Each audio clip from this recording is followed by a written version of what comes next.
ஆண்டவரும் இரட்சகரும் மீட்பருமாய் இருக்கிற இயேசு கிறிஸ்துவின் நாமத்தினாலே உங்களை வாழ்த்துகிறேன்.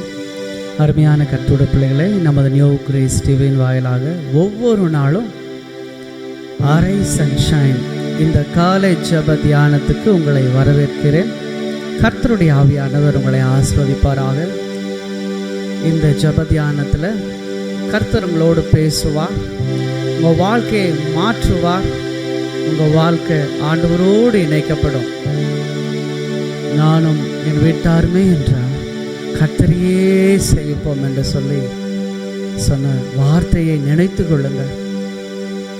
கர்த்தருடைய கரம் உங்களை இன்றைக்கு நடத்த போகிறது. நாம் இந்த ஜெப நிகழ்ச்சிக்காக நாம் ஜெபிப்போம். அன்பின் பரலோக தகப்பனே, ஆசீர்வதிக்கப்பட்ட நேரத்திற்காக நன்றி ஆண்டவரே. இந்த ஜெப தியானத்தில் ஆரம்ப வேலை முதற்கொண்டு முடிவு பரியந்தம் பரிசுத்த ஆவியானவர் நடத்துங்க.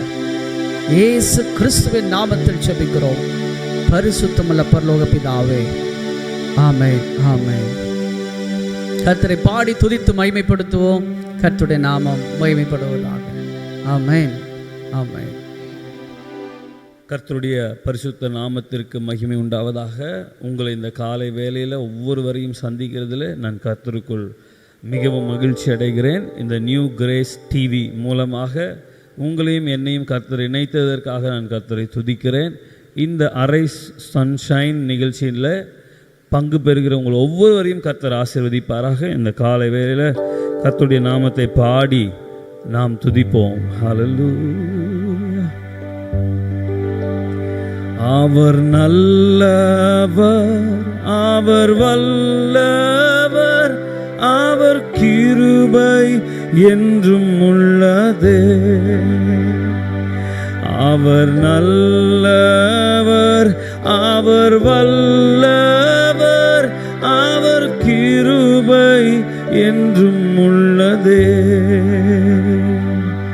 நம்ம எல்லாரும் கரங்களை தட்டி ஆண்டவருடைய நாமத்தை உயர்த்துவோம்.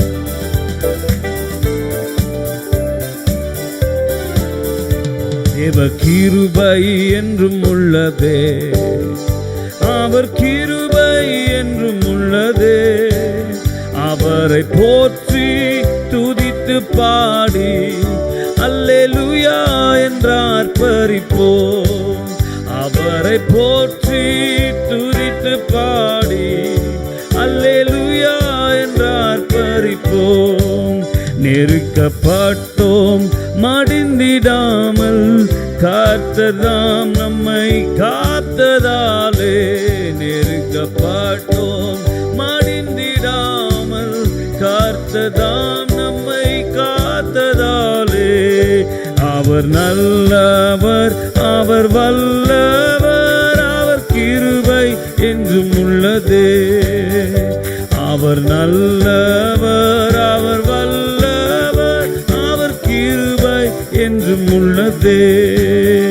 தேவ கிருபை என்றும் உள்ளதே, அவர் கிருபை என்றும் உள்ளதே. அவரை போற்றி துதித்து பாடி அல்லேலூயா என்றார் பரிப்போம். அவரை போற்றி துதித்து பாடி அல்லேலூயா என்றார் பரிப்போம். சத்துரு சேனை தொடர்ந்து சூழ்கையில் பக்தனாம் தாவீதின் தேவன் நமக்கு. சத்துரு சேனை தொடர்ந்து சூழ்கையில் பக்தனாம் தாவீதின் தேவன் நமக்கு. முன் சென்றாரே அவர் நல்லவர், அவர் கிருபை என்றும் உள்ளதே. முன் சென்றாரே அவர் நல்லவர், அவர் கிருபை என்றும் உள்ளதே. தேவ கிருபை என்றும் உள்ளதே, அவர் கிருபை என்றும் உள்ளதே. அவரை போற்றி துதித்து பாடி அல்லேலூயா என்றார் பரிப்போம். அவரை போற்றி துதித்து பாடி அல்லேலூயா என்றார் ஆர்ப்பரிப்போம்.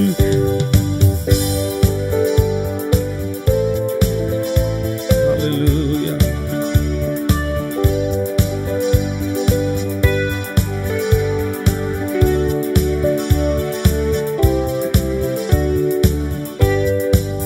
காரிருள் போன்ற கஷ்டங்கள் வந்தும் பாரினில் அவரன் பாதையில் ஒளியாய். காரிருள் போன்ற கஷ்டங்கள் வந்தும் பாரினில் அவரன் பாதையில் ஒளியாய். என்னை நடத்தினார் அவர் நல்லவர், அவர் கிருபை என்றும் உள்ளதே. சொல்லுவாமா, என்னை நடத்தினார் நல்லவர், அவர் கிருபை என்றும் உள்ளதே. தேவ கிருபை என்றும் உள்ளதே, அவர் கிருபை என்றும் உள்ளதே. அவரை போற்றி துதித்து பாடி அல்லேலூயா என்றார் பரிப்போம்.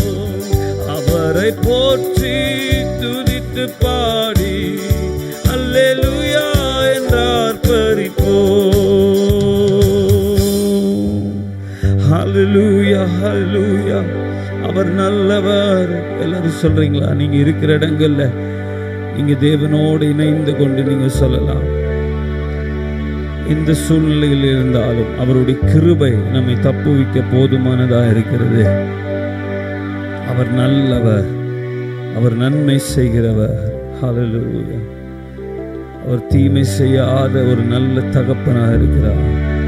நீங்க இருக்கிற இடத்துல நீங்க வாய்களை திறந்து சொல்லலாம். அவர் நல்லவர், அவர் வல்லவர், அவர் கிருபை என்றும் உள்ளது.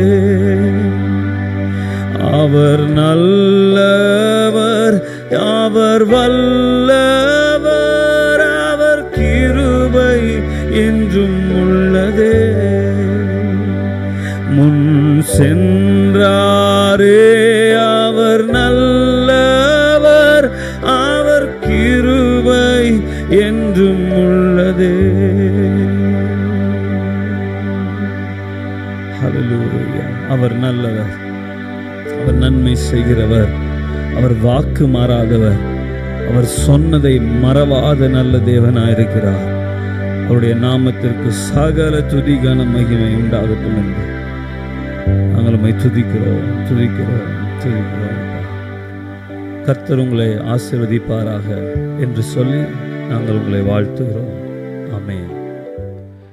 கர்த்தருக்குள் பிரியமானவர்களே, இன்றைக்கு கூட நாம் வாசிக்க தெரிந்து கொள்ளப்பட்ட வேத பகுதி மார்க்கு 7வது அதிகாரம் வசனங்கள் 24 தொடங்கி 37 வரை. பின்பு அவர் எழுந்து அவ்விடம் விட்டு புறப்பட்டு தீரு சீதோன் பட்டணங்களின் எல்லைகளில் போய் ஒரு வீட்டுக்குள் பிரவேசித்து ஒருவரும் அதை அறியாதிருக்க விரும்பியும் அவர் மறைவாய் இருக்கக்கூடாமற் போயிற்று. அசுத்த ஆவி பிடித்திருந்த ஒரு சிறு பெண்ணின் தாயாகிய ஒரு ஸ்திரீ அவரை குறித்து கேள்விப்பட்டு வந்து அவர் பாதத்தில் விழுந்தாள். அந்த ஸ்திரீ சீரோ பேனிக்கியா தேசத்தாளாகிய கிரேக்க ஸ்திரீயாயிருந்தாள். அவள் தன் மகளை பிடித்திருந்த பிசாசை துரத்திவிட வேண்டும் என்று அவரை வேண்டிக் கொண்டாள். இயேசு அவளை நோக்கி, முந்தி பிள்ளைகள் திருப்தியடையட்டும், பிள்ளைகளின் அப்பத்தை எடுத்து நாய்க்குட்டிகளுக்கு போடுகிறது நல்லதல்ல என்றார். அதற்கு அவள், மெய்தான் ஆண்டவரே, ஆகிலும் மேஜையின் கீழிருக்கும் நாய்க்குட்டிகள் பிள்ளைகள் சிந்துகிற துணிக்கைகளை தின்னுமே என்றாள். அப்பொழுது அவர், நீ சொன்ன அந்த வார்த்தையின் நிமித்தம் போகலாம், பிசாசு உன் மகளை விட்டு நீங்கி போயிற்று என்றார். அவள் தன் வீட்டுக்கு வந்தபொழுது பிசாசு போய்விட்டதையும் தன் மகள் கட்டிலில் படுத்திருக்கிறதையும் கண்டாள். மறுபடியும் அவர் தீரு சீதோன் பட்டணங்களின் எல்லைகளை விட்டு புறப்பட்டு தெக்கப்போலியின் எல்லைகளின் வழியாய் கலிலேயா கடலருகே வந்தார். அங்கே கொன்னை வாயுடைய ஒரு செவிடனை அவரிடத்தில் கொண்டு வந்து அவர் தமது கையை அவன் மேல் வைக்கும்படி வேண்டிக் கொண்டார்கள். அப்பொழுது அவர் அவனை ஜனக்கூட்டத்தை விட்டு தனியே அழைத்து கொண்டு போய் தம்முடைய விரல்களை அவன் காதுகளில் வைத்து உமிழ்ந்து அவனுடைய நாவை தொட்டு வானத்தை அண்ணாந்து பார்த்து பெருமூச்சு விட்டு எப்பத்தா என்றார். அதற்கு திறக்கப்படுவாயாக என்று அர்த்தமாம். உடனே அவனுடைய செவிகள் திறக்கப்பட்டு அவனுடைய நாவின் கட்டும் அவிழ்ந்து அவன் செவ்வையாய் பேசினான். அதை ஒருவருக்கும் சொல்ல வேண்டாம் என்று அவர்களுக்கு கட்டளையிட்டார். ஆகிலும் எவ்வளவு அதிகமாய் அவர்களுக்கு கட்டளையிட்டாரோ அவ்வளவு அதிகமாய் அவர்கள் அதை பிரசித்தம் பண்ணி எல்லாவற்றையும் நன்றாய் செய்தார். செவிடர் கேட்கவும் ஊமையர் பேசவும் பண்ணுகிறார் என்று சொல்லி மென்மேலும் ஆச்சரியப்பட்டார்கள் என்பதே. வாசிக்க தேர்ந்து கொள்ளப்பட்ட வேத பகுதி வாசித்தாயிற்று. கர்த்தர் தாமே இந்த திருவசனங்களை ஆசீர்வதிப்பாராக. ஆமேன். இப்பொழுதும் கூட நம்ம மத்தியில் வந்திருக்கிற பாஸ்டர் ஜோஷ்வா மனோகர் ஐயா அவர்கள் நமக்காக இந்த வேத பகுதியை தியானித்து கொடுப்பார்கள். அவரை நாம் அன்புடன் வரவேற்போம். ஆமேன். கர்த்தரும் இரட்சகருமாகிய இயேசு கிறிஸ்துவின் நாமத்தினாலே உங்கள் யாவருக்கும் என்னுடைய அன்பின் வாழ்த்துக்களை தெரிவித்துக் கொள்கிறேன். இந்த காலை டிவோஷனில் நான் உங்களை சந்திப்பதில் மிகவும் சந்தோஷப்படுகிறேன். அதற்காக நியூ கிரேஸ் டிவிக்காக நான் நன்றி செலுத்துகிறேன். இதன் மூலமாக நான் உங்களை சந்திக்க மிகுந்த தருணத்தையும் வாய்ப்பையும் ஏற்படுத்தி கொடுத்திருக்கிறார்கள். அதற்காக கர்த்தர் தாமே அவர்களை இன்னும் அபரீதமாய் ஆசீர்வதித்து அநேக லட்சக்கணக்கான கோடிக்கணக்கான பிள்ளைகளுக்கு அவர்கள் ஆசீர்வாதமாய் நடத்தி கொண்டு வருகிறதற்காக நான் கர்த்தருக்கு நன்றி செலுத்துகிறேன். இப்பொழுதும் நாம் ஒரு நிமிடம் கண்களை மூடி நாம் தியானிக்க போற அந்த மார்க்கு 7வது அதிகாரத்தை குறித்து நாம் இந்த வேளையிலே தியானிக்கும்படியாக கடந்து வந்திருக்கிறோம். இந்த காலை நேரத்திலே கூட நாம் அதை தியானிக்கும்படியாக ஒரு நிமிடம் கர்த்தருடைய சமூகத்திலே நாம் ஒப்பு கொடுத்து செபிப்போமா? கண்களை மூடுவோம். வானத்திலும் பூமியிலும் சகல அதிகாரம் உள்ள எங்கள் நல்ல தேவனாகிய உம்மை நாங்கள் துதிக்கிறோம், ஸ்தோத்தரிக்கிறோம். சுவாமி, இந்த கால வேலைக்காக உமக்கு ஸ்தோத்திரம். இந்த கால டிவோஷன்ல தேவனாகிய கர்த்தர் நீர் எங்களை கொண்டு என்ன வார்த்தைகள் உம்முடைய பிள்ளைகளுக்காக நீர் பேச ஆயத்தமாக இருக்கிறீரோ இப்பொழுது நீர் உம்முடைய பிள்ளைகளோடு ஆண்டவரே, தேவ ஜனங்களோடு நீர் பேசுவீராக. இதை கேட்கிற ஒவ்வொரு பிள்ளைகள் ஆண்டவரே அவர் இருதயத்திலே உம்மை விசுவாசிக்கத்தக்கதாக விசுவாசத்தின் ரட்சிப்பை அவர்கள் பெற்றுக்கொள்ளபடியாக தேவனாகிய கர்த்தர் நீர் அற்புதத்தை செய்யும்.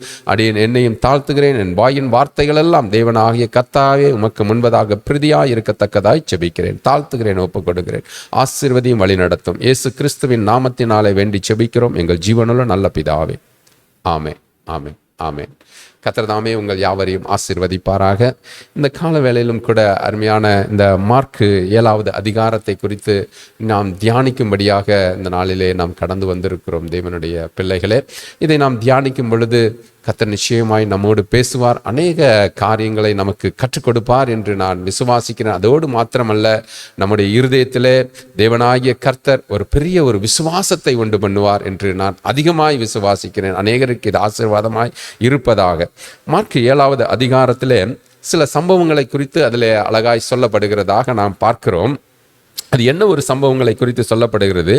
இயேசு மகிமையின் தேவனாகிய கர்த்தர் இயேசு ராஜா எருசலேமிலிருந்து கடந்து வரும் பொழுது அந்த இடத்திலே பரிசேயர் இன்னும் வேதபாரகர் சிலரிடத்திலே அங்கே கூடி வந்ததாக நாம் வேதத்திலே பார்க்கிறோம். பிரியமானவர்களே, இவர்கள் வரும்பொழுது அவருடைய கூட தன்னுடைய 12 சீசர்களும் கூட வருகிறதை பார்க்கும் பொழுது அந்த இடத்திலே அவர்கள் சாப்பிடுகிறதற்காக அமரும் பொழுது அப்பொழுது அந்த இடத்திலே வந்ததான வேத பாரகர் இன்னும் அநேக பரிசேயர்கள் இவர்கள் எல்லோரும் சொல்லுகிறார்கள், அவர்களிடத்திலே ஏதாயிலும் ஒரு குற்றம் கண்டுபிடிக்க வேண்டும் என்பதே அவர்களுடைய ஒரு முக்கிய நோக்கமாக காணப்படுகிறதுனாலே நாம் இந்த 7வது அதிகாரத்தை முழுவதும் தியானித்து விட்டு பிற்பாடு நம்ம என்ன சொல்ல போகிறோம் என்பதை நாம் புரிந்து கொள்ளலாம் என்று நினைக்கிறேன். அதனால தான் அந்த முழு நமக்கு அதிகாரம் கொடுக்கப்பட்டிருக்கிற 7வது அதிகாரத்திலே சற்று நாம் கொஞ்சம் அதை தியானித்து விட்டு பிற்பாடு நம்ம என்ன செய்ய போகிறோம், என்ன தேவன் நமக்காக வைத்திருக்கிறார் என்பதை நாம் தெரிந்து கொள்கிறது நலமாய் இருக்கும் என்று நான் கருதுகிறேன். கர்த்தர் தாமே அப்படியே செய்வார்.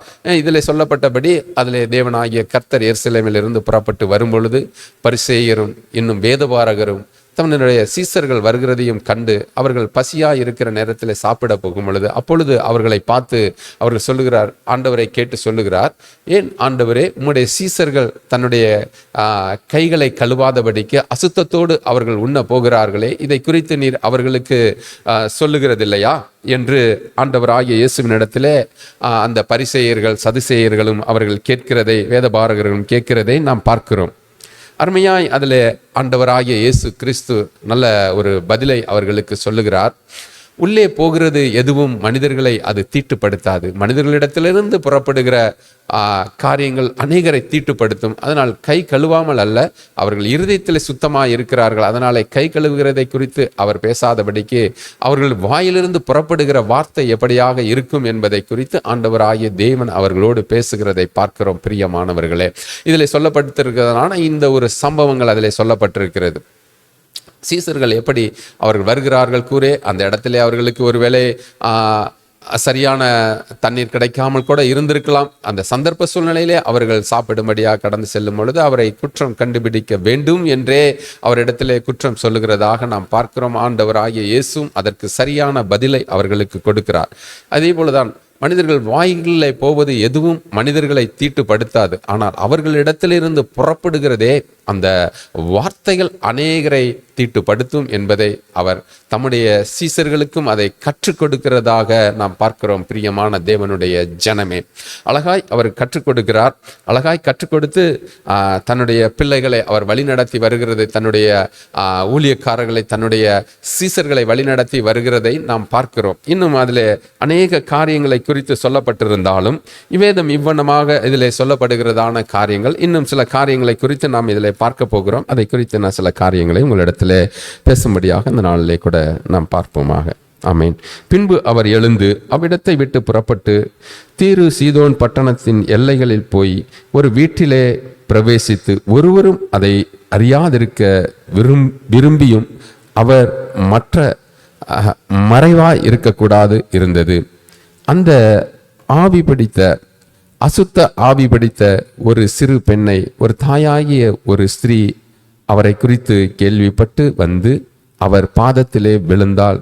அந்த ஸ்திரீயானவள், இதை குறித்து இதில் சில காரியங்களை குறித்து வேதத்திலே சொல்லப்படுகிறதாக நாம் பார்க்கிறோம். பிரியமான தேவனுடைய ஜனமே, ஆண்டவராகிய இயேசு அந்த இடத்துல கடந்து வருகிறதாகவும் அந்த இடத்துல அருமையான அந்த ஊருக்கு பெயரும் கூட கொடுக்கப்பட்டிருக்கிறது வேதத்தில். அது என்ன பெயர் என்று சொன்னால் தீரு சீதோனியரின் பட்டணம் என்று சொல்லப்பட்டிருக்கிறது. அந்த பட்டணத்துக்குள்ளாக ஆண்டவராகிய இயேசு கடந்து வரும் பொழுது அந்த இடத்துல ஒரு ஸ்திரீயானவள் வந்து தேவனுடைய பாதத்திலே, ஆண்டவராகிய இயேசுவின் பாதத்திலே அவள் விழுந்து தன் மகளுக்கு பிசாசு பிடித்திருக்கிறதாகவும் அந்த பிசாசு அவளை விட்டு நீங்கும்படியாகவும் அந்த ஸ்திரீயானவள் வேண்டுகிறதாக பார்க்கிறோம். வேண்டுகிறதான இந்த ஸ்திரீ யார் என்று நாம் பார்ப்போம் என்று சொன்னால் அதிலே வேதம் தெளிவாக சொல்லுகிறார், அவள் அந்த தீரு சீதோனின் பட்டணத்தைச் சேர்ந்தவள் என்று சொல்லப்படுகிறது. அவள் சொல்லப்பட்டாலும் அவள் பரம்பரையாக தேவனை அறிந்து கொண்ட ஜனமும் அல்ல, தேவனை அறியாத ஒரு ஸ்திரீ. அவள் கேட்கிறாள், ஆண்டவரே, என் மகள் இப்படியாக பிசாசின் பிடியினாலே அவள் வேதனைப்பட்டு கொண்டிருக்கிறாள், நீர் அவளை விடுதலையாக்க வேண்டும் என்று அவரிடத்திலே வேண்டிக் கொள்ளுகிறதை நாம் அந்த இடத்திலே பார்க்கிறோம். தேவனுடைய பிள்ளைகளே, ஆண்டவராகிய இயேசு அவளுக்கு சரியான ஒரு பதிலை சொல்லுகிறார். முதலாவது, பிள்ளைகள் திருப்தி ஆகட்டும், பின்பு நான் மற்றவர்களுக்கு கொடுக்கிறேன் என்று சொல்லுகிறதை நாம் பார்க்கிறோம். ஆனாலும் அந்த ஸ்திரீ ஆனவள் தன்னை எப்படியாக தாழ்த்துகிறாள் என்று சொன்னால், பிள்ளைகள் சாப்பிட்டு மீதி கீழே விழுமல்லவா, மீதியான துணிக்கு கீழே விழுமல்லவா, அதை நாய்க்குட்டிகள் தின்னுமே அப்படி என்று சொல்லும் பொழுது ஆண்டவராகிய இயேசு அந்த இடத்திலே வியர்ப்படைகிறார், வியந்து சந்தோஷப்படுகிறார். எப்படி இவள் இவ்வளவு ஒரு கீழ்ப்படிதல் உள்ள ஒரு சகோதரியா இருக்கிறாளே, ஒரு ஸ்திரீயா இருக்கிறாளே என்று சொல்லி அவளை குறித்து மிகவும் ஆண்டவராகிய இயேசு சந்தோஷப்படுகிறாள். அப்படி என்றால் இன்றைக்கும் தேவனுடைய பிள்ளைகளே, அநேகரிடத்திலே தேவனிடத்திலே தன்னை தாழ்த்த வேண்டும், தேவனுடைய பாதத்திலே தன்னை தாழ்த்தி காரியத்தை பெற்றுக்கொள்ள வேண்டும் என்பதை இந்த நாட்களிலே அறியாதிருக்கிறார்கள். தேவனுடைய ஜனங்களாய் இருக்கிறவர்கள் இந்த நாளிலே தேவனை நான் அறிந்திருக்கிறேன், கர்த்தரை நான் பரம்பரையாக 4 தலைமுறை 5 தலைமுறையாக நான் தேவனை கர்த்தரை தெய்வமாய் கொண்டிருக்கிற ஜனங்கள் நாங்கள் என்று சொல்லுகிறவர்கள் இடத்திலே கூட இன்றைய நாளிலே அப்படிப்பட்டதான ஒரு கீழ்ப்படிதலை நம்மாலே பார்க்க முடியவில்லை. தேவனுடைய பிள்ளைகளாகிய நீங்களும் நானும் அப்படித்தான் இந்த நாட்களிலே வாழ்ந்து கொண்டிருக்கிறோம். அப்படிப்பட்ட மனிதர்கள் வாழுகிற நாட்களிலே தான் நாம் இந்த நாட்களிலே இருக்கிறோம். ஆனாலும் அந்த சீதோன் பட்டணத்தின் ஸ்திரீயானவள் வந்து தேவனுடைய பாதத்திலே, தேவனாய ஆண்டவராய் இயேசுவின் பாதத்திலே விழுந்து அவள் தன் கண்ணீரால் தன் மகள் எப்படியாகிலும் விடுதலை ஆக வேண்டும் என்று அவருடைய பாதத்தை பிடித்த பொழுது ஆண்டவரே வியல்பத்தக்கதாக அவள் சொல்லுகிற பதிலை பார்த்து, நீ போகலாம், உன்னுடைய மகள் சுகமானாள் என்று சொல்லி விசுவாசத்தோடு அவளை அனுப்புகிறதாக நாம் பார்க்கிறோம். தேவனுடைய பிள்ளைகளாகிய நாம் வேண்டாம் ஜனமே. ஹல்லேலூயா. இந்த நாளிலே அப்படியான பெரிய ஒரு விசுவாசம் நம்மிடத்திலே காணப்படுமானால் நிச்சயமாகவே கர்த்தர் எப்படிப்பட்டதான சத்துருவின் பிடிகளாய் இருந்தாலும் சரி, அதிலிருந்து நம்மை விடுதலையாக்க அவர் வல்லமை உள்ள தேவனாய் இருக்கிறார் என்பதை நாம் இந்த நாட்களிலே அறிந்து கொள்ளணும். தேவன் பிள்ளைகளே, தேவனுடைய பிள்ளைகளே, கர்த்தரால் கூடாத, அவரால் செய்யக்கூடாத அதிசயமான காரியம் ஒன்று உண்டோ என்று எரேமியாவின் புத்தகத்திலே அழகாய் சொல்லுகிறதாக நாம் பார்க்கிறோம்.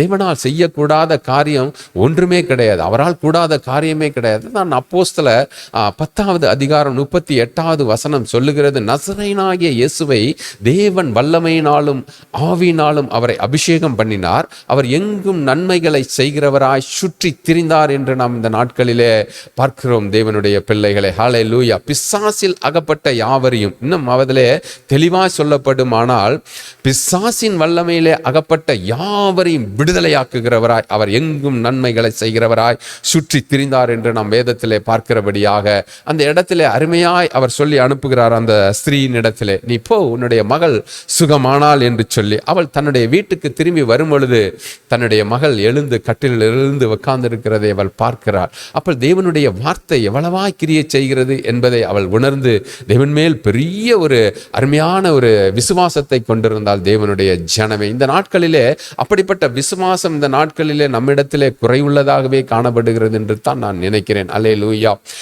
நாம் கர்த்தரை அறிந்தவர்கள் தான், கர்த்தரிடத்திலே நன்மைகளை பெற்றவர்கள் தான், இன்னும் நாம் விசுவாசம் உள்ளவர்கள் தான், விசுவாசம் அல்லாதவர்கள் அல்ல. விசுவாசத்தை கொண்டே நாம் ரட்சிக்கப்பட்டவர்கள், விசுவாசத்தினாலேயே நாம் தேவனிடத்திலே சேர்ந்தோம். ஹல்லேலூயா.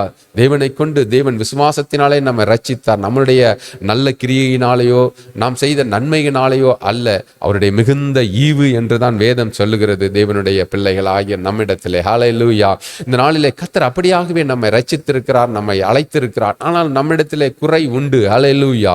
நம்மிடத்திலே இன்னும் முழுமையான ஒரு விசுவாசத்தை பார்க்க முடியவில்லை. அதனால் தான் ஆண்டவராகிய இயேசு சொல்லுகிறார், எங்கே வரும்பொழுது தேவனிட, ஹல்லேலூயா, தேவனாகிய கர்த்தர் வரும்பொழுது எங்கே பூமியிலே விசுவாசத்தை காண்பாரோ என்று சொல்லப்படுகிறதாக பார்க்கிறோம். இந்த நாட்களிலே நம்மிடத்திலே இந்த புதிய வருடத்துக்குள்ளாக நம்மிடத்திலே ஒரு விசுவாசம் குறைவுள்ளதாக இருக்கும். ஆனால் இப்பொழுது நாம் கர்த்தரிடத்திலே வேண்டிக் கொள்வோம், ஆண்டவரே எனக்கு ஒரு நல்ல விசுவாசத்தை தாரும். எப்படி அந்த சீதோனியருடைய பட்டணத்தை சேர்ந்த ஸ்திரீயானவள் வந்து உம்முடைய பாதத்திலே விழுந்து அவள் தன்னுடைய மகள் பிசாசின் பிடியிலிருந்து விடுதலை ஆக வேண்டும் என்று அவள் வேண்டிக் கொண்டாளோ, அப்படியே இந்த நாட்களிலே நாமும் தேவனிடத்திலே கேட்போம், விசுவாசம் உள்ளவர்களாய் இருப்போம். விசுவாசம் உள்ளவர்களாய் அவரிடத்திலே எவைகளை கேட்கிறோமோ அவைகளை பெற்றுக்கொள்வோம் என்று வேதம் அழகாய் தெளிவாய் சொல்லுகிறது. தேவனுடைய பிள்ளைகளே, நாம் கேட்போம், கேட்கும் பொழுதுதான் பெற்றுக்கொள்ள முடியும். அதனால தான் வேதம் தெளிவாய் சொல்லுகிறது, கேளுங்கள் உங்களுக்கு கொடுக்கப்படும், உங்கள் குறைவுகள் நிறைவாகும் வரைக்கு நீங்கள் என்னிடத்திலே ஒன்றும் கேட்கவில்லை என்று கூட வேதம் சொல்லுகிறது. அழகாய் யோவான் புத்தகத்திலே நாம் படிப்போம் என்று சொன்னால், இன்னும் நாம் சரியாய் தேவனிடத்திலே கேட்கிறவர்களாக அல்ல. அதனால தான் சரியாய் நாம் கேட்கும் பொழுது நாம் தேவனிடத்திலே, தேவாதி தேவனாகிய கர்த்தரிடத்திலே நாம் நன்மைகளை பெற்றுக்கொள்வோம். அழகாய் கேட்கிற இந்த சீதோனிய ஸ்திரீயானவள் அழகாய் கேட்கிறாள். இவள் ஒரு கிரேக்க ஸ்திரீ என்று வேதத்திலே தெளிவாக சொல்லப்படுகிறது. இவள் ஒரு கிரேக்க ஸ்திரீ, ஒரு யூத ஸ்திரீ கூட அல்ல, தேவனை அறிந்த ஜனத்திலே வந்த பிள்ளை கூட அல்ல. இவள், இந்த சகோதரி அழகாக கேட்கிறாள், ஆண்டவரே என் மகள் சுஸ்தமாக வேண்டும் என்று விரும்பி சொல்லுகிறாள். தன்னை எந்த அளவுக்கு தாழ்த்த முடியுமோ, எந்த அளவுக்கு தன்னை கீழ்ப்படிதலோடு அவள் கேட்கிறாளோ அந்த அளவுக்கு நன்மைகளை பெற்றுக்கொள்ளுகிறார். நன்மைகளை பெற்றுக்கொள்ள வேண்டும் என்றால் அருமையாய் நம் தேவனிடத்திலே தான் பெற்றுக்கொள்ள முடியும். இந்த மார்க் 7வது அதிகாரமே ஒரு விசுவாசத்தை கொண்டு அழகாய் சொல்லப்படுகிறதாக பார்க்கிறோம். தேவனுடைய பிள்ளைகளை, அழகாய் சொல்லுகிறதான ஒரு வேத வசனம் தான் இந்த வேத வசனம் முழுவதிலும் அழகாய் சொல்லப்பட்டிருக்கிறதான காரியங்கள். இன்னும் இதிலே சில காரியங்கள் கூட சொல்லப்படுகிறது. ஆண்டவராகிய இயேசு அந்த இடத்தை விட்டு கடந்து வரும் பொழுது அந்த இடத்திலே கொன்னவாயும் செவிடுமான ஒரு மனிதனை காண்கிறார். அந்த இடத்துல அவனால் பேச முடிகிறதில்லை, கேட்டால் தானே பேச முடியும், அவனால் பேச முடிகிறதில்லை, கேட்கவும் முடிகிறதில்லை. அப்படிப்பட்ட ஒரு மனிதனை வருகிற வழியிலே அவர் சந்திக்கிறார் என்பதை நாம் வேதத்திலே பார்க்கிறோம். அப்படிப்பட்ட ஒரு மனிதனை சந்திக்கிறார். அவர் சந்திக்கும் பொழுது அவனிடத்திலே அவர் என்ன எதிர்பார்த்திருப்பார், அவன் என்ன கேட்டிருப்பான் தேவனிடத்தில், எப்படியாகிலும் நான் திறக்கப்பட வேண்டும், என்னுடைய செவிகள் திறக்கப்பட வேண்டும், வாய்கள் திறக்கப்பட வேண்டும் என்று விரும்பி கர்த்தரிடத்திலே வருகிறான். வந்து அவன் தேவனிடத்திலே நிற்கும் பொழுது ஆண்டவராகிய இயேசு அவன் செவிகளிலே கைகளை வைத்து வானத்தை பார்த்து எப்பாத்தா என்று ஜெபிக்கிறதாக நாம் அந்த இந்த வேத பகுதியிலே அருமையாய் பார்க்கிறோம் தேவனுடைய பிள்ளைகளே. அப்படி என்றால் வானம் திறக்கப்படணும், தேவனாகிய கர்த்தர் அங்கிருந்து அவனை ஆசீர்வதிக்க வேண்டும், அவனுடைய செவிகளையும் வாய்களையும் திறக்க வேண்டும் என்று ஆண்டவராகிய இயேசு விரும்புகிறார். அதனாலே தான் அவர் சொல்லுகிறார், திறக்கப்படணும், வானம் திறக்கப்படணும். வானம் திறக்கப்பட்டால் ஒழிய ஹல்லேலூயா நாம் அற்புதத்தை பெற்றுக்கொள்ளுகிறது ரொம்ப கஷ்டமான ஒரு காரியம். ஆனால் திறக்கப்படுமானால் நிச்சயமாகவே தேவன் கொன்னை வாய் மாத்திரமல்ல, செவிகள் மாத்திரமல்ல, எல்லாவற்றையும் ஹல்லேலூயா நாம் திறக்க வேண்டிய ஆசீர்வாதங்களை திறக்க அவர் வல்லமை உள்ள தேவனாய் இருக்கிறார். நம்ம எந்த இடத்திலே நமக்கு குறைவுகள் காணப்படுகிறதோ, ஒருவேளை நம்மளுக்கு பொருளாதாரத்திலே ஒரு குறைவுகள் இருக்குமானால் தேவனிடத்திலே நாம் வருவோம், இந்த நாட்களிலே வருவோம். நிச்சயமாய் தேவனாகிய கர்த்தர் வானத்தின் பலகணிகளை திறந்து கர்த்தராகிய தேவன் நம்மை ஆசீர்வதிக்க அவர் வல்லமை உள்ள தேவனாய் இருக்கிறபடினாலே இந்த நாட்களிலே நாம் தேவனிடத்திலே வருவோம். பிள்ளைகளே, தேவனுடைய பிள்ளைகளே, ஆண்டவரிடத்திலே வந்தால்தான் நிச்சயமாய் நாம் ஆசீர்வாதத்தையும் அபிஷேகத்தையும், இன்னும் நமக்கு என்ன குறைவுகள் இருக்கிறதோ எல்லாவற்றையும் தேவனாகிய கர்த்தர் வானத்தின் மதில்களை திறக்க அவர் வல்லமை உள்ள தேவனாய் இருக்கிறார். ஹல்லேலூயா. வானம் திறக்கப்படும் பொழுது நிச்சயமாகவே உங்களுடைய குறைவுகளை கர்த்தர் மாற்றுவார். குறைவுகளை மாற்றி நாம் என்ன தேவைகளுக்காக ஆண்டவரிடத்திலே வருகிறோமோ அதை நிச்சயமாய் கர்த்தர் நமக்கு கொடுத்து நம்மை ஆசீர்வதித்து பூமியிலே செழிப்பாய் இருக்க, அதோடு மாத்திரமல்ல, இன்னும் விசுவாசத்திலே எப்படியாக அந்த சீதோனிய ஸ்திரீயான கிரேக்க ஸ்திரீயானவள் வந்து தேவனிடத்திலே நன்மைகளை பெற்றுக்கொண்டு அவர் மேல் விசுவாசம் உள்ளவளாய் மாறினாலோ, தன்னை எந்த அளவுக்கு தாழ்த்தினாலோ அந்த அளவுக்கு தாழ்த்த நமக்கு கர்த்தர் நிச்சயமாய் பலன் கொடுப்பார். உண்மை நம்மளால் ஒன்றும் கூடாதுதான், உன்னாலும் என்னாலும் உங்களாலும் என்னாலும் எதுவுமே கூடாது, ஆனால் தேவனால் எல்லாம் கூடும். ஹல்லேலூயா. நாம் எவ்வளவுதான் பிரயாசம் பட்டாலும் தேவனாகிய கர்த்தர் நம்மளை ஆசீர்வதித்தால் ஒழிய நம்மால் எதையுமே பெற்றுக்கொள்ள முடியும். அவர் கொடுப்பார், ஆனால் நாம் விரிவாய் பெற்றுக்கொள்ளலாம். அதனால தான் பக்தர்கள் இவ்வண்ணமாய் சொல்கிறார், ஆண்டவரே நீர் உம்முடைய கைகளை விரிவாய் தர, அப்பொழுது நான் பெற்றுக்கொள்ளுவேன் என்று சொல்லி இந்த நாளிலே நாம் தேவனிடத்திலே பெற்றுக்கொள்ளுவோம். தேவனுடைய பிள்ளைகளை, இந்த 2024ஆம் ஆண்டு தேவன் நம்மை ஆசீர்வதிக்க வல்லவர். என்ன குறைவுகள் இருந்தாலும், ஒருவேளை நம்ம இடத்துல எவ்வளவோ பிரச்சனைகள் உண்டு, ஒவ்வொருவரையும் கேட்போம் என்று சொன்னால் அவர்கள் அநேக பிரச்சனைகளை சொல்லுவார்கள். இந்த நாட்களில் எனக்கும் ஒரு பிரச்சனை உண்டு, உங்களுக்கு மாத்திரமல்ல எனக்கும் ஒரு பிரச்சனை உண்டு. எல்லாருக்கும் ஏதாயிலும் ஒரு காரியம், பூமியிலே வாழுகிற நமக்கு ஏதோ ஒரு குறைவுகள் இருக்கத்தான் செய்யும். அந்த குறைவுகளை நிறைவாக்க தேவனாகிய கர்த்தர் நிச்சயமாய் என்ன பண்ணுவார், அவர் ஆசீர்வாதத்தை கொடுப்பார். வானம் திறக்கப்படும். அவர் எப்பாத்தா என்று ஜெபித்த வேளையில எப்படியாக வானம் திறக்கப்பட்டதோ அப்படியே கர்த்தராகிய தேவன் இந்த நாட்களிலே நமக்காக வானத்தை திறக்க அவர் வல்லமை உள்ள தேவனாய் இருக்கிறார். தேவனுடைய பிள்ளைகளை நாம் கேட்டு பெற்றுக்கொள்ளுவோம். அதே போலதான் இந்த கொன்ன வாய் உள்ள மனிதனும் செவிடனுமா இருந்து தேவனிடத்திலே பெற்றுக்கொண்டான். பெற்றுக்கொண்ட பொழுது எந்த அளவுக்கு கர்த்தராகிய தேவனை அண்டி அவரிடத்திலே நாம் அண்டி சேருகிறோமோ அவர் செய்ய வல்லமை உள்ள தேவன் என்பதை முதலாவது நாம் விசுவாசம் உள்ளவர்களாய் கேட்கும் பொழுது அவர் ஆசீர்வதித்து நம்மை நிரப்ப வல்லமை உள்ள தேவனாய் இருக்கிறார். கொடுப்பார். ஒருவரையும் அவர் புறம்பே தள்ளுகிற தேவன் அல்ல. என்னிடத்தில் வருகிறவர்களை நான் புறம்பே தள்ளுகிறதல்ல என்று சொல்லித்தான் வாக்கு பண்ணுகிறார். அவர் ஏதோ நம்ம இன்றைக்குத்தான் அழைக்கிறார் என்று நாம் நினைத்து கொள்ளக்கூடாது. ஹல்லேலூயா. அவர் உலக தோற்றத்திற்கு முன்பதாகவே கிறிஸ்துவுக்குள்ளாக நம்மை முன்குறித்தவர். ஹல்லேலூயா. உலக தோற்றத்திற்கு முன்பதாகவே நம்மை அறிந்திருக்கிறவர். எனக்கு என்ன தேவை, எனக்கு என்ன வேண்டும் என்பதை எல்லாம் அவர் அறிந்திருக்கிறார். அதைத்தான் எபேசியர் 1:4 அழகாய் தெளிவாய் சொல்லுகிறதை பார்க்கிறோம். தேவனுடைய பிள்ளைகளே, தேவனிடத்திலே வருவோம், நன்மைகளை பெற்றுக்கொள்ளுவோம். நம்மை ஆசீர்வதிக்க வல்லமை பொருந்தினவர் நம் ஆண்டவராகிய தேவன் ஒருவரே. அவரிடத்திலே வந்த ஒருவரையும் அவர் புறம்பே தள்ள மாட்டார். ஏன் என்று சொன்னார், அவரிடத்திலே எல்லளவும் இருளில்லாத தேவன் அவர் ஒருவருக்கும் அவர் தூரமானவரும் அல்ல. அவரை அண்டி அவரிடத்திலே சேருவோமானால் அவர் நம்மை ஆசீர்வதித்து உயர்த்தி நம்மை பலப்படுத்த வல்லமை உள்ள தேவனாகவே இருக்கிறார். ஹல்லேலூயா, ஹல்லேலூயா.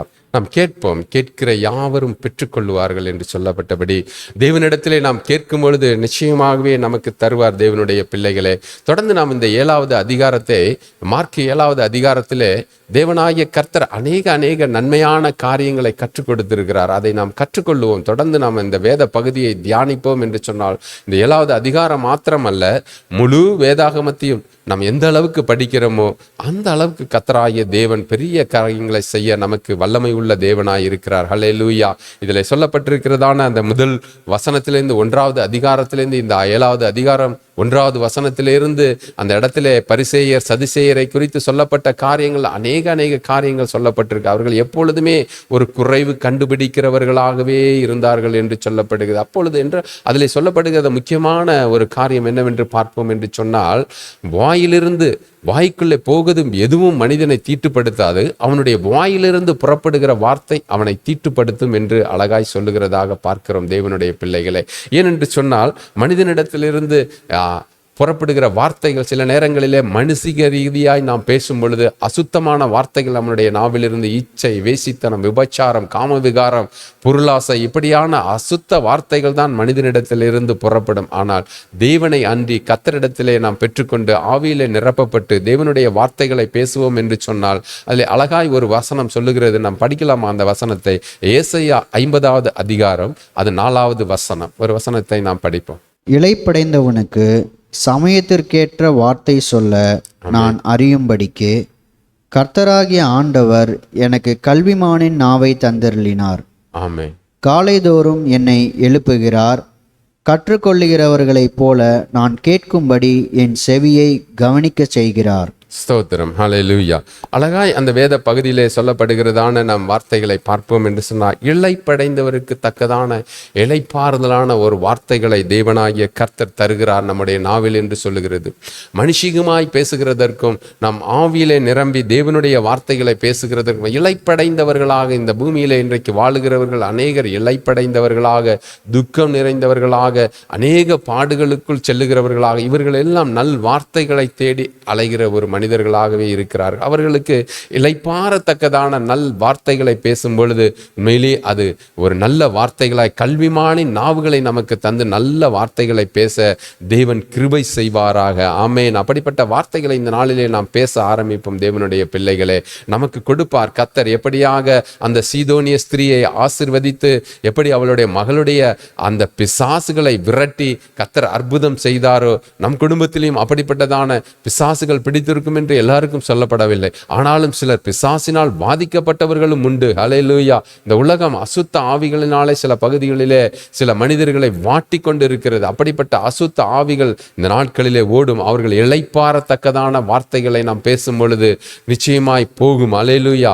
ஆண்டவராகிய இயேசுவின் நாமத்தினாலே இவைகளெல்லாம் விலகி ஓடக்கூடிய ஆவிகள் தான். தேவனாகிய கர்த்தருடைய ஆவியானவர் எங்கேயோ அங்கே விடுதலை உண்டு என்று வேதம் தெளிவாய் சொல்லுகிறது. கர்த்தருடைய ஆவி எங்கேயோ அங்கே விடுதலை உண்டு என்று அழகாய் 2 கொரிந்தியர் 3வது அதிகாரம் 17வது வசனத்திலே தேவனாகிய கர்த்தர் அழகாய் வாக்கு பண்ணி இருக்கிறார். தேவனுடைய பிள்ளைகளை, அசுத்த ஆவிகள் ஓடும். தேவனுடைய வார்த்தைகளை கேட்கும் பொழுது கர்த்தர் ஒரு விடுதலையை தருவார். எப்படிப்பட்டதாக நீங்கள் ஒருவேளை உங்களுடைய நாவுகள் கட்டப்பட்டிருக்கலாம். எப்படி கொன்ன வாயு நிறைந்தவனும் அந்த செவிடனுமாய் இருந்தவனும் நாவுகள் கட்டப்பட்டிருந்தது என்று நாம் வேதத்திலே பார்க்கிறோம். இந்த 7வது அதிகாரத்தில் அவனுடைய வாய்கள் எப்படி திறக்கப்பட்டதோ, அல்லேலூயா, கர்த்தர் நிச்சயமாய் நம்மளுடைய வாய்களை திறந்து இளைப்படைந்தவர்களுக்கு இளைப்பாறுதலான வார்த்தைகளை பேசவும் கல்விமானின் நாவுகளை நமக்கு தந்து கர்த்தர் அற்புதத்தை செய்து நம்மை வழிநடத்த தேவனாகிய கர்த்தர் வல்லமை உள்ள தேவனாய் இருக்கிறார். இந்த நாட்களிலே கர்த்தர் அப்படிப்பட்ட வார்த்தைகளை பேசுவதற்குத்தான் நம்மை அழைத்திருக்கிறார். விடுதலையை கொடுப்பார், ஆசீர்வதிப்பார். ஒன்றுக்கும் கவலைப்படாதிருங்கள்.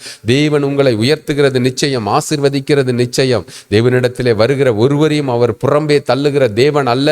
விடுதலையை தந்து நம்மை ஆசீர்வதித்து உயர்த்துவார், அற்புதங்களை செய்வார், ஆசீர்வதிப்பார். ஒன்றுக்கும் கவலைப்படாதிருங்கள். கர்த்தர் நிச்சயமாய் செய்து நம்மை ஆசீர்வதித்து உயர்த்துகிற தேவன். அவர் உயர்த்து மட்டும் ஓய்ந்திருக்க மாட்டார், நம்மை ஆசீர்வதித்து உயர்த்துவார். நம் நாவிலிருந்து ஜீவனுள்ள வார்த்தைகள் புறப்பட, நம் நாவிலே என்ன வார்த்தைகள் பேச போகிறோம் என்பதை தேவன் அறிந்திருக்கிறார். என்னென்று சொன்னால் சங்கீதம் 133வது அதிகாரம் எல்லாம் சொல்லுகிறது. அதில் 39வது அதிகாரத்தில் சங்கீத பகுதியை நாம் படிப்போம் என்று சொன்னால் அதிலே அந்த புத்தகத்திலே அழகாய் சொல்லுகிற, உன் கருவை கண்கள் கண்டது, உன் நாவில் சொல் பிரவாதத்திற்கு முன்பே நான் உன்னை அறிந்திருக்கிறேன் என்று சொல்லி, உன் வாயிலிருந்து என்ன வார்த்தை புறப்படுமோ கர்த்தர் நிச்சயமாய் அந்த வார்த்தையை கனம் பண்ணுவார். அது நன்மைகளான வார்த்தைகளாய் இருக்க வேண்டும். வேதம் சொல்லுகிறபடி ஏசாயா 50வது அதிகாரம் 4வது வசனத்திலே இளைப்படைந்தவனுக்கு இளைப்பாறுதலான வார்த்தைகளையும் பேசும் பொழுது உனக்கு கல்விமானின் நாவுகளை தந்து உன் நாவை அபிஷேகிப்பார். எப்படி ஏசாயாவின் நாவை கர்த்தர் அபிஷேகம் பண்ணினாரோ, எப்படி பரலோகத்தின் அக்கினி அவன் நாவை தொட்ட பொழுது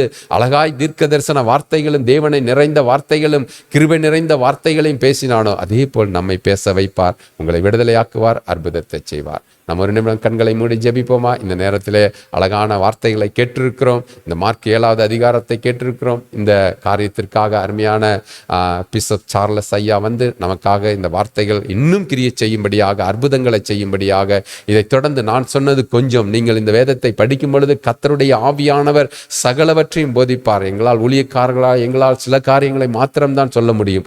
ஆனால் நீங்கள் அதை கைகளை வைத்து ஜெபித்து வேதத்தை படிப்பீர்கள் என்று சொன்னால் தெய்வ ஆவியானவர் உங்களோடு பேசுவார், அற்புதத்தை செய்வார். ஜெபிப்போமா? ஐயா வந்து நமக்காக ஜெபிக்க போகிறார். இயேசுவின் நாமத்தில்.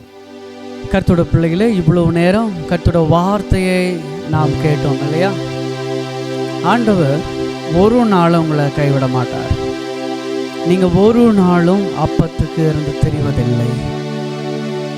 ஆம் கர்த்தரோட பிள்ளைகளே, உங்களை அவர் அக்கறை எடுத்து உங்கள் பிள்ளைகளை அவர் நேசிக்கிறார், உங்களை நேசிக்கிறார். உங்கள் வியாதிகளை குணமாக்க அவர் போதுமான பரிகாரியாகிய கர்த்தர். இவ்வளவு நேரம் கர்த்தரோட வார்த்தையை கேட்டோம். வார்த்தையை அனுப்பி குணமாக்குகிறவர். விசுவாசத்தோடு நாம் ஜெபிப்போம், அற்புதங்களை பெற்றுக்கொள்வோம். அன்பின் பரலோக தகப்பனே, இந்த ஆசீர்வதிக்கப்பட்ட நல்ல காலை நேரத்திற்காக உமக்கு நன்றி செலுத்துகிறோம். தேவனே, அற்புதத்தை செய்யும் அப்பா, அடையாளத்தை செய்யும் அப்பா. அருமையான அன்பு தாய் தன் பிள்ளைக்காக பரிந்து பேசினதை நீர் கேட்டீரே ஆண்டவரே.